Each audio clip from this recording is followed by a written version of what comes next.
2030 ആകുമ്പോൾ എവിടെ എത്തണം എന്നുള്ളതാണ് ഒരു ഗോളൊക്കെ ഉണ്ടാവുക? ഞാൻ എൻ്റെ മൊബൈൽ എടുത്തൊന്ന് കാണിച്ചു തരാം. Yeah.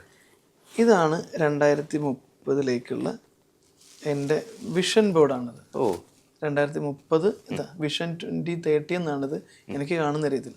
അപ്പോൾ ഏകദേശം ഇത് പ്രകാരം എനിക്ക് 1 2 3 4 5 6 7 8 9 10 വേർട്ടിക്കിൾസ് ആയിട്ട് ഏകദേശം ഒരു 1000 കോടി ടേൺ ഓവറുള്ള ഏകദേശം ഒരു 500 പേർക്കെങ്കിലും നല്ല രീതിയിൽ തൊഴിൽ കൊടുക്കുന്ന മിനിമം ഒരു 5 രാജ്യങ്ങളിൽ ഓപ്പറേഷൻസ് ഉള്ള വ്യത്യസ്തമായ അത്രയും കമ്പനികൾ, ഞാൻ പറഞ്ഞല്ലോ 8ഓളം കമ്പനികൾ സക്സസ്ഫുള്ളായിട്ട് ബിൽഡ് ചെയ്ത് റൺ ചെയ്യണം എന്നുള്ളതാണ് എൻ്റെ ഇപ്പോഴുള്ള വിഷൻ.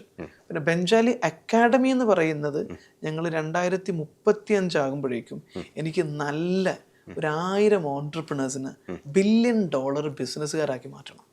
നല്ല ക്വാളിറ്റി സർവീസൊക്കെ ഉള്ള 1000 ഓൺട്രപ്രണേഴ്സിനെ ബില്യനേഴ്സ് ആക്കി മാറ്റണം. ഈ മിഷനിലാണ് ബെഞ്ചാലി അക്കാഡമി എന്ന് പറയുന്ന ഒരു കോച്ചിങ് ഫേം ഡ്രൈവ് ചെയ്യുന്നത്. അതാണ് എൻ്റെ പേഴ്സണൽ 2035 വിഷൻ, വിത്തിൻ 10 years. അപ്പോൾ അതിലേക്കുള്ള ആളുകൾ ഞങ്ങളിങ്ങനെ ഗ്രൂം ചെയ്തുകൊണ്ടിരിക്കുകയാണ്. ഞങ്ങളുടെ കമ്മ്യൂണിറ്റിയിൽ നിന്ന് വരുന്ന ആളുകൾ, അത്രയും വാല്യൂ ഉള്ള ലോങ് വിഷനുള്ള ഹാർഡ് വർക്ക് എടുക്കാൻ തയ്യാറായ ആളുകളെ ഞങ്ങൾ എന്ത് ചെയ്യും, ചെറിയൊരു ഗ്രൂപ്പാക്കി മാറ്റും. ബില്യനെയർ ക്ലബ്ബ് എന്ന് പറയുന്ന ഒരു ചെറിയ ക്ലബ്ബിലേക്ക് മാറ്റും. അവിടെ നമ്മൾ കൊടുക്കുന്ന സർവീസ് ഫ്രീ ആണ്. ഞങ്ങളുടെ ചാണക്യ കമ്മ്യൂണിറ്റിയിൽ നിങ്ങൾ ജോയിൻ ചെയ്ത് കഴിയുമ്പോൾ അവിടെയുള്ള വിഷണറി ആയിട്ടുള്ള ആളുകളെ നല്ല എത്തിക്കലായിട്ട് ഞങ്ങൾ സെലക്ട് ചെയ്യാം. എനിക്ക് ആഗ്രഹം ഉണ്ട് എന്നൊരാൾ പറഞ്ഞു എന്നതിൻ്റെ അടിസ്ഥാനത്തിൽ നമ്മളതിലേക്ക് എടുക്കില്ല. നമ്മുടെ കൂടെ നിൽക്കുന്ന യാത്രയിൽ അയാൾക്കൊരു വലിയ വിഷനുണ്ട്, അയാളുടെ കയ്യിൽ ഒരു വാല്യൂ ഉണ്ട് കൊടുക്കാൻ, അയാൾ ഭയങ്കര പാഷനേറ്റ് ആണ് എന്നുള്ള തോന്നുന്ന ആളുകളെ ഞങ്ങൾ എന്ത് ചെയ്യും, സ്പെഷ്യൽ കെയർ എന്ന് പറയുന്ന ഒരു ബില്യണയർ ക്ലബ്ബ് എന്ന് പറയുന്നിടത്തേക്ക് എടുക്കും. അവരുമായിട്ട് നമ്മൾ കുറെ കൂടെ പേഴ്സണലി അറ്റാച്ച് ചെയ്ത് അവരെ കൂടെ നിന്ന് കോച്ച് ചെയ്തിട്ട്, അത് സ്പെഷ്യൽ ഫീ ഒന്നുമില്ല, കംപ്ലീറ്റ്ലി ഫ്രീ ആണ്. അത് നമ്മുടെ ഒരു മിഷനാണ്. നമുക്കൊരു 1000 എത്തിക്കലായിട്ടുള്ള വാല്യൂ ബേസ്ഡ് ആയിട്ടുള്ള $1 ബില്യൺ ബിസിനസ്സുകാരെ ബിൽഡ് ചെയ്യണം എന്നുള്ളത്. അതാണ് എൻ്റെ പേഴ്സണൽ മിഷൻ. പിന്നെ മൾട്ടിപ്രണർ എന്ന രീതിയിൽ വ്യത്യസ്തമായിട്ടുള്ള കുറേ സ്ഥാപനങ്ങൾ ബിൽഡ് ചെയ്യണം. അതിൻ്റെ പണികൾ ഓരോന്നായിട്ട് തുടങ്ങി. 2025 തന്നെ ഏകദേശം മിക്കവാറും ഈ പറയുന്ന 8 സ്ഥാപനങ്ങളും 2025 6 സ്ഥാപനങ്ങൾ നമുക്ക് ഓൾറെഡി എസ്റ്റാബ്ലിഷ് ആണ്. 2026 ബാക്കിയുള്ളതും ചിലപ്പോൾ ഇനി പോകെ നമ്മൾ ഇനിയും പല വെർട്ടിക്കൽസിലേക്കായിട്ടും നമ്മൾ കിടക്കും. അപ്പോൾ ഇതിനെല്ലാം ഉള്ളൊരു ടൈം മാനേജ്മെൻറ്റ് എങ്ങനെയാണ് സാധ്യമാവുന്നത്? കാര്യം ഇപ്പോൾ താങ്കൾ പറയുന്ന പല വേർട്ടിക്കൽസ് ഉണ്ട്, പല ഡൈവേർഷൻസും കാര്യങ്ങളും, ട്രെയിനിങ് സെഷൻസ്, ഇത്തരം കാര്യങ്ങളിലൊക്കെ എൻഗേജ്ഡ് ആണ്. ഒരാളിന് എങ്ങനെയാണ് ഒരു ദിവസം ഇങ്ങനെ ടൈം സ്പ്ലിറ്റ് ചെയ്ത് നമുക്ക് പലതിലേക്കും നമ്മുടെ അറ്റൻഷൻ കൊടുക്കാൻ പറ്റുക? അപ്പോൾ എന്നെക്കാളും വലിയ ബിസിനസ് സാമ്രാജ്യങ്ങൾ കെട്ടിപ്പടുത്തുകൊണ്ടിരിക്കുന്ന യൂസുഫ് അലി സാറ് പുതിയ ബ്രാഞ്ചുകൾ ഉണ്ടാക്കുന്നു, പുതിയ വെർട്ടിക്കൽസിലേക്ക് പോകുന്നു. എന്നെക്കാളും വലിയ സക്സസ് ഉണ്ടാക്കുന്ന അല്ലെങ്കിൽ ഞാൻ ചെറിയ പരിപാടികൾ മാത്രമേ ചെയ്യുന്നുള്ളൂ. നിങ്ങൾ പറയുന്ന പോലെ വലിയ സക്സസ് എന്ന അഭിപ്രായം എനിക്ക് എന്നെക്കുറിച്ചില്ല. സ്റ്റിൽ നമുക്കിനിയും ഒരുപാട് ദൂരം യാത്ര ചെയ്യേണ്ടത് വിശ്വസിക്കുന്നുണ്ട്. അപ്പോൾ വലിയ സക്സസ് ആയ ആളുകൾ എന്ത് ചെയ്യുന്നുണ്ട്, ഇതിനേക്കാളും വലിയ കാര്യങ്ങൾ ചെയ്യുന്നുണ്ട്. അപ്പോൾ അത് ശരിക്കും നമ്മൾ 2-3 കാര്യങ്ങൾ ശ്രദ്ധിച്ചാൽ മതി. നമ്മൾ ചെറിയ പണികൾ ചെയ്യാതിരിക്കും. 24 മണിക്കൂറേ ഉള്ളൂ നമുക്ക്. ചെറിയ കാര്യങ്ങളിൽ നമ്മൾ സമയം സ്പെൻഡ് ചെയ്തിരിക്കുക. നമ്മൾ ചെയ്യുവാണെങ്കിൽ അതൊരു 1.5 കാര്യങ്ങളായിരിക്കും. നമുക്ക് ചെയ്യാൻ പറ്റാത്ത കാര്യം നമ്മളെക്കാളും നന്നായി ചെയ്യാൻ പറ്റുന്ന ആൾക്കാരെ ഏൽപ്പിക്കുക. ടൈം മൾട്ടിപ്ലൈ ചെയ്യാം സിസ്റ്റം ഉണ്ടാക്കിയിട്ട് ഡെലിഗേഷനിലൂടെ. പിന്നെയോ ടൈമിനെ പ്രയോറിറ്റൈസ് ചെയ്യാം. ഈ 2 കാര്യം ചെയ്തു കഴിഞ്ഞാൽ നമുക്ക് സമയം ഇല്ലാത്തതല്ല, സമയം ഉണ്ടാക്കുന്നതാണ്. എൻ്റെ വണ്ടി നിങ്ങൾ കണ്ടു കഴിഞ്ഞാൽ മനസ്സിലാവും, അതിനകത്ത് കുറേ പൊടിയും ചെളിയും. ഞാൻ വന്ന സമയത്ത് വണ്ടി കഴുകുക എന്നുള്ളത് ഞാൻ ചെയ്യുന്ന പരിപാടിയല്ല. അത് ഞാൻ വേറെ ആരും ഏൽപ്പിക്കും. ആ ഏൽപ്പിച്ച ആൾ അവൈലബിൾ അല്ലാത്തതുകൊണ്ട് ഞാൻ ചെയ്തില്ല. കാരണം ആ വണ്ടി കഴിക്കുന്ന സമയം കൊണ്ട് ഞാൻ അതിനേക്കാളും വാല്യൂ ഉള്ളൊരു കാര്യം 1 മണിക്കൂർ പോകും, അല്ലെങ്കിൽ 1 മണിക്കൂർ അവിടെ കൊണ്ട് വെറുതെ വായിൽ നോക്കിയിരിക്കണം. അപ്പോൾ ആ 1 മണിക്കൂർ എനിക്ക് അതിനേക്കാളും വാല്യൂ ഉള്ള എന്തെങ്കിലും കാര്യം ചെയ്യാൻ പറ്റുമെന്ന് ഞാൻ നോക്കാം. ഇപ്പൊ ലോ വാല്യൂ ഐറ്റംസ് ഡെലിഗേറ്റ് ചെയ്യും, മറ്റുള്ളവരെ ഏൽപ്പിക്കും. ഞാൻ ചെയ്യുന്നത് ഹൈ വാല്യൂ ഐറ്റമായിരിക്കും.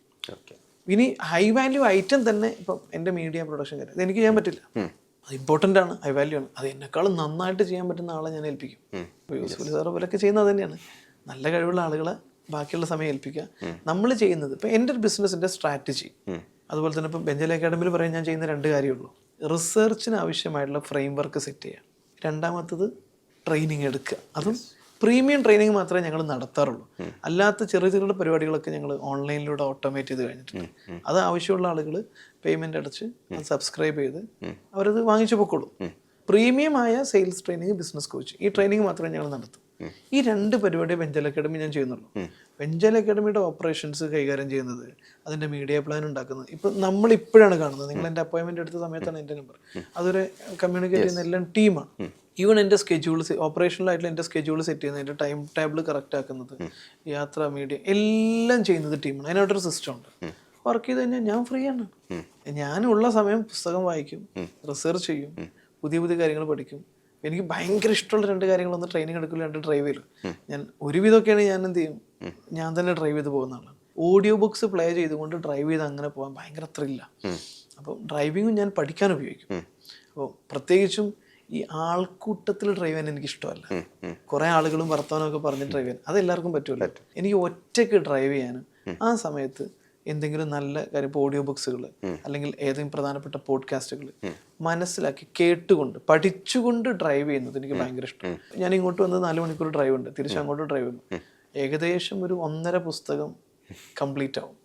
അപ്പം ഇങ്ങനെയുള്ള പ്രയോറിറ്റീസ് നമ്മൾ സെറ്റ് ചെയ്ത് കഴിഞ്ഞാൽ സമയം ഉണ്ടാവും എന്നാണ് എൻ്റെ ഒരു വിശ്വാസം കേട്ടോ. നമ്മളിപ്പോൾ സെയിൽസിനെ കുറിച്ചൊക്കെ ഒരുപാട് വീഡിയോസ് ഞാൻ കണ്ടിട്ടുണ്ട്. അപ്പോൾ ശരിക്കും സെയിൽസ് എന്ന് പറയുന്നത് പലപ്പോഴും എനിക്ക് തന്നെ ഒരു ആർട്ടാണല്ലേ, അതിൻ്റെ പുറകിൽ ഒരു കല അല്ലേ. അപ്പോൾ ഒരു സെയിൽസ് ചെയ്യുന്ന ആൾ അല്ലെങ്കിൽ ഒരു സെയിൽസ്മാൻ, അയാളൊരു കറക്റ്റ് ഒരാളിൻ്റെ സൈക്കോളജിക്കൽ ഫാക്ടേഴ്സും കൂടെ അല്ലെങ്കിൽ അല്ലേ, നമ്മൾ മറ്റൊരാളുടെ ഒരു മനസ്സ്, ഇപ്പോൾ അങ്ങനെ ഒരു മൈൻഡ് ട്രെയിനർ കൂടെയാണ്. അപ്പോൾ ഒരു പരിധിവരെ എനിക്ക് തോന്നുന്നു ഈ സെയിൽസുമായിട്ട് ബന്ധപ്പെട്ട് വന്നതുകൊണ്ടാണോ അങ്ങനെ ഒരു മൈൻഡ് ട്രെയിനർ എന്നുള്ള രീതിയിലേക്കും കൂടെ കൺവേർട്ട് ചെയ്യാൻ പറ്റുന്നത്?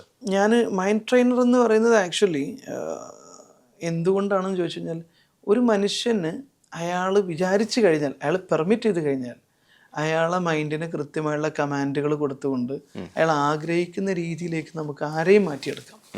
But permission is required. അപ്പോൾ നമ്മളുടെ മൈൻഡ് എന്ന് പറയുന്നത് കമാൻഡുകളാണ്.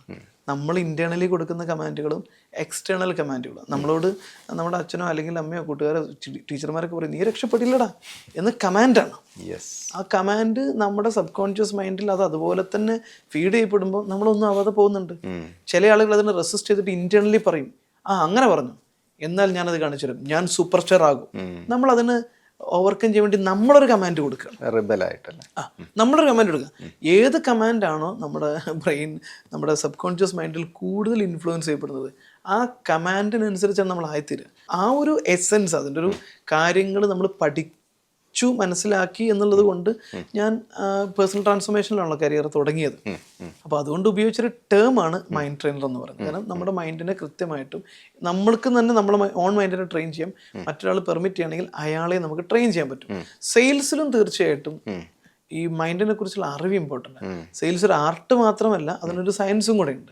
പലരും ധരിച്ചു വെച്ചിരിക്കുന്നത് സെയിൽസ് ഒരു ആർട്ട് മാത്രമാണെന്നാണ്. അങ്ങനെയാണെങ്കിൽ സെയിൽസ് പരാജയപ്പെടും. കാരണം സെയിൽസിൽ ഒരു സീക്വൻസ് ഉണ്ട്. സെയിൽസിൽ ആദ്യം ചെയ്യേണ്ട കാര്യം, രണ്ടാമത് ചെയ്യേണ്ട കാര്യം, മൂന്നാമത് ചെയ്യേണ്ട കാര്യം, അവസാനം ചെയ്യേണ്ട കാര്യം, അങ്ങനെ ആ സീക്വൻസ് ഫോളോ ചെയ്യുന്നത് ഒരു സയൻറ്റിഫിക് ആയിട്ടുള്ള പ്രോസസ്സിനെ ആർട്ടിസ്റ്റിക് ആയിട്ട് പെർഫോം ചെയ്യുമ്പോഴാണ് ഒരു സൂപ്പർ സെയിൽസ് ഉണ്ടാകുന്നത്. ലൈക്ക് ക്രിക്കറ്റ് ഒരു ആർട്ടാണ് ശരിക്കും. ഒരു സ്പോർട്സ് ആണ് ഏറ്റവും എങ്കിലും പോലും. അതിനകത്ത് ബാറ്റ് ചെയ്യുന്ന രീതി, ബോൾ ചെയ്യുന്ന രീതി, ഇതൊക്കെ ഒരു ഭംഗിയുണ്ട്. അപ്പോൾ സച്ചിൻ്റെയും എല്ലാവരും ഒരുപോലെ അല്ലല്ലോ. സച്ചിൻ അദ്ദേഹത്തിൻ്റെതായ ആർട്ടിസ്റ്റിക് ശൈലിയിൽ ബാറ്റ് ചെയ്യുന്നു.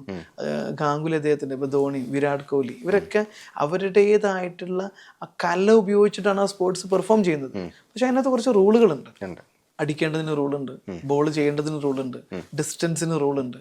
അതൊരു സയൻസാണ്. അപ്പോൾ അവിടെ നിന്നുകൊണ്ട് ആ ആർട്ട് പെർഫോം ചെയ്യുമ്പോഴാണ് അത് ഏറ്റവും മനോഹരമാണ്. ഗല്ലി ക്രിക്കറ്റിന് അതില്ല. അതുകൊണ്ട് തന്നെ ഗല്ലി ക്രിക്കറ്റ് കളിച്ച ആളുകൾ സക്സസ് ആവാറുമില്ല.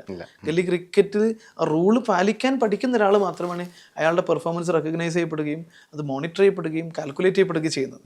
ആ സയൻസ് എന്ന് പറയുന്നത് പ്രോസസ്സാണ്. ആർട്ട് എന്ന് പറയുന്നതിൽ ഈ പറഞ്ഞ പോലെ തന്നെ ആ കസ്റ്റമർ മനസ്സിലാക്കുന്നത് അയാളുടെ നോട്ടത്തിൽ നിന്ന്, അയാളുടെ ചിരിയുടെ ഭാഷയിൽ നിന്ന്, അയാളുടെ കണ്ണിന്റെ മൊമെന്റിൽ നിന്ന് അയാൾ എന്ത് ചിന്തിക്കുന്നു മനസ്സിലാക്കാൻ കഴിയുക. ഇത് ഒരു കല, അതൊരു കല കൂടിയാണ്.